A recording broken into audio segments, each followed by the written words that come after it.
Structuralism is the practice of understanding the metaphor of language, how we use language and how we interpret it. On their own, words have no meaning. As people and as a society, we assign meaning in order to communicate. Developed in the 1900s by Ferdinand de Saussure, the practice of structuralism can be broken into three parts: the signifier, the signified, and the referent. Saussure argues that there is no necessary relationship between the signifier, which is a word or symbol, and the meaning we assign to it, which is the signified.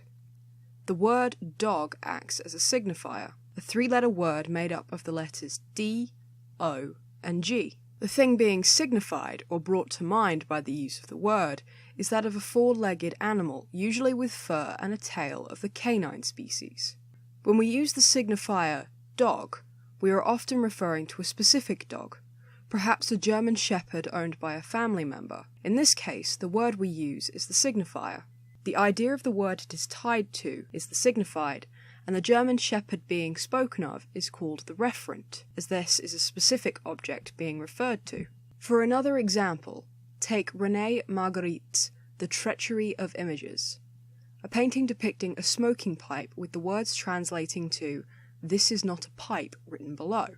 The signifier here is a symbol, one that we assign meaning to, by perceiving the shape as that of a smoking pipe. However, as the painting says, this is not a pipe.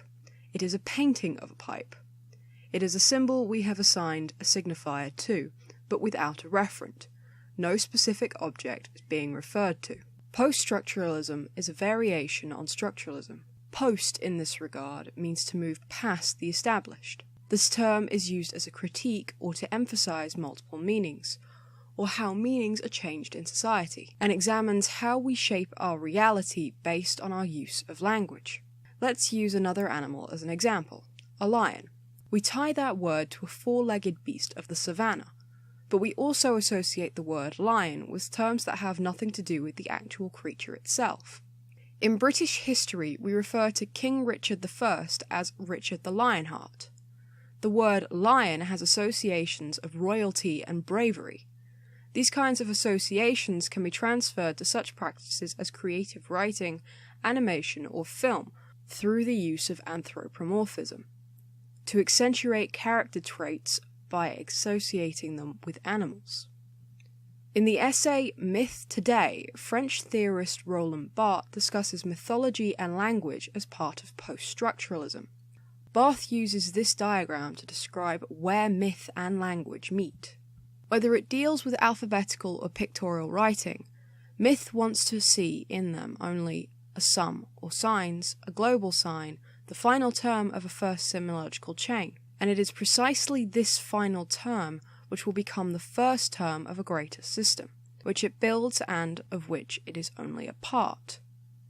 Everything happens as if myth had shifted the formal system of the first significations sideways. As this lateral shift is essential for an analysis of myth, I shall represent it in the following way, it being understood, of course, that the spatialization of the pattern is here only a metaphor. Barthes goes on to use a lion as an example of mythology integrating itself with language. He uses works such as Aesop's Fables and applies the post-structuralism lens on how we read myths and legends today. In modern pop culture, we see myths and legends reinvented with characters such as superheroes. Superman, for example, can be seen as a reinvention of the Jewish mythology preached by Christians. As writer Grant Morrison describes in Supergods, in comics the realism boom has been quietly left behind like an old-fashioned pair of trousers. The new superhero books are becoming more fantastic, colourful, and self-consciously mythic.